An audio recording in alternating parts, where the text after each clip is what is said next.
season of Defiance, most certainly the best Destiny season ever made, is what I would say if I was an alligator that got hit in the head with a frying pan. Is it the worst season ever made? No, probably not, but it's certainly a stinker. It's a common theme with Destiny seasons that most of them ain't too much fun, and the seasonal content gets boring after about 1 to 2 weeks. This was no different. So let's get into why Season of Defiance was not good.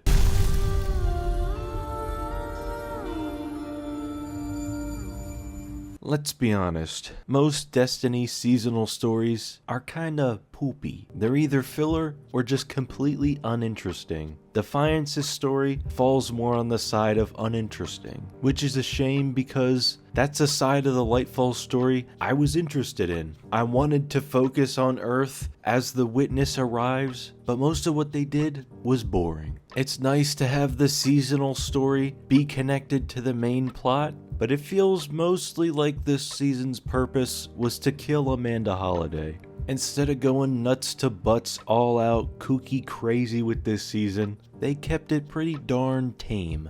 I guess it's nice that Amanda died because we have some stakes since the witness arrives, but who cares? Besides her sacrifice not really making any sense because she could have just left or transmitted out. But no, she had to be like, I must stay here and sacrifice myself. It also has no weight because no one I know really cares much about Amanda Holiday. Sure, she's been there from the beginning of Destiny, but she has never been involved in the story in any meaningful way. And most of the time we saw her, she was a lifeless NPC in the tower, which barely anybody went to. So it felt like a very safe option for a character to kill off. Because of that though, we also don't give a hoot. Her death ends up tasting like a plain piece of bread. A nothing boiga, if you will. At the same time, her death was also overshadowed by the tragic passing of Lance Reddick about halfway through the season.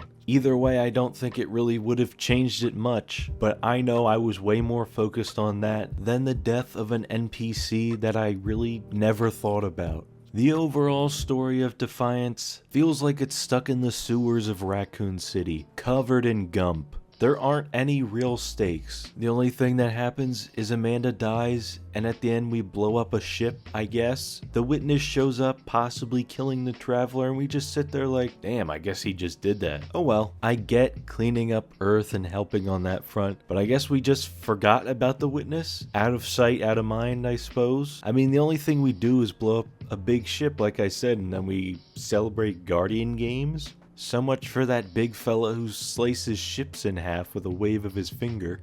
Guess we don't really need to worry about him.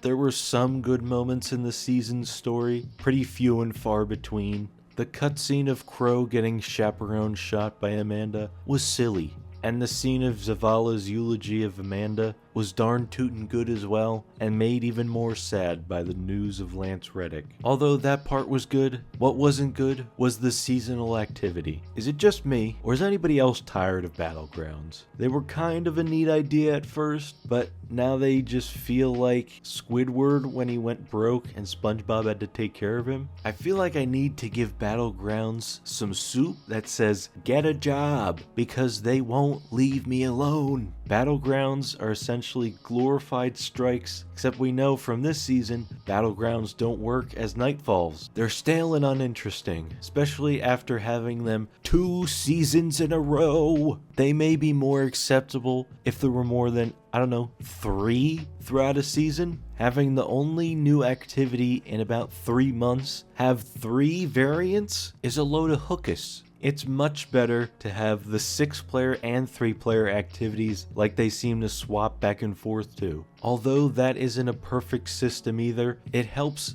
alleviate some of the brain rot you get from grinding the same exact 3 activities. Defiance Battlegrounds are more of the same, and I think it's time for something different. But we gotta go on to the real reason everybody buys the season. Most certainly the best part of the seasonal content is the Battle Pass. I mean, who doesn't love to go through 100 tiers of extremely exciting content? Like enhancement prisms, upgrade cores, and glimmer? Wait a minute, guys. That doesn't sound that interesting. Actually, kind of sounds shit. I know. Pretty good meme, right? No, not really. Okay, so nobody buys the season for the battle pass. But it's there just like always, and it's just as much of an afterthought like normal. There are only about 10 tiers that are worth anything, and most of them are just the parts of the armor set, which I'll admit look good, though it would have been nice to have that kind of quality of content throughout the pass. This is a battle pass after all though,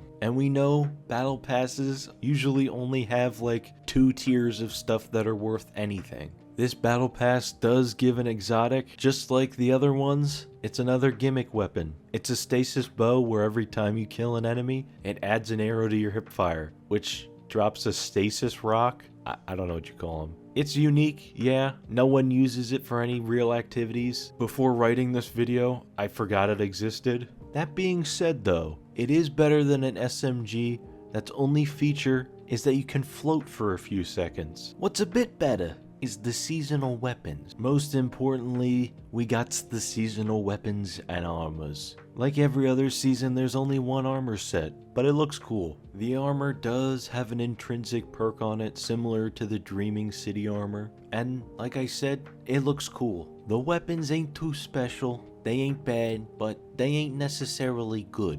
We got a sword, 2 grenade launchers, 1 special and 1 heavy, a fusion rifle, a bow, and an auto rifle. Pretty decent selection. The only problem is, like I said, none of them are particularly good. They're mid at best, and most of them are just reskins of Season of the Lost or 30th anniversary weapons. I think it's always worth getting the patterns for them, even if they're trash. Probably the best part of the season though, is that they added a secret exotic quest again. Woo! This was after they said they couldn't do that anymore, despite doing it multiple times in the past. It's a good exotic mission. You go into the Vex network, kill some Vex, and then at the end you fight the boss from the Primeridian strike. It's kinda stinky they reused the content again, but it's not that big of a deal in this case because it kind of works with how they were bringing Ashir Mir into the story again. The exotic you get from it though slaps. It's a void glaive that shoots like a wyvern and will give you void overshield pretty darn often.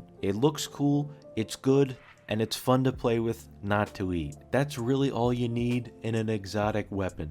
Guardian Games came back this season, and it's an afterthought like always. I wouldn't blame you if you forgot about it while you were playing, because it adds nothing.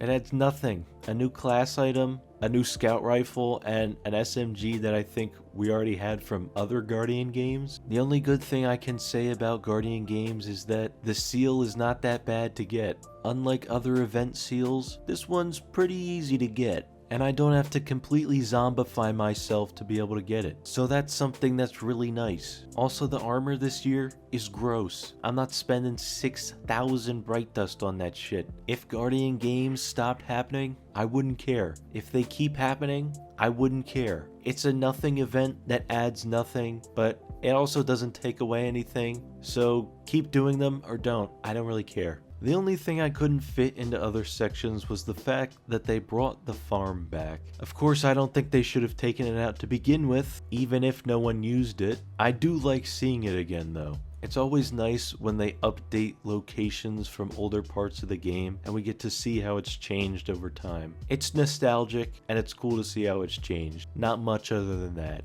Season of Defiance was about as good as a Krabby Mondays burger. It's just more of the same gray slop that Bungie's been feeding us for years. It wasn't interesting or fun. I didn't play it for most of the season because it was boring. It wasn't awful. It just didn't offer anything that would make me want to play the game, which is arguably more offensive because at least if it was bad, I could have strong feelings about it. With Season of Defiance, I just don't care.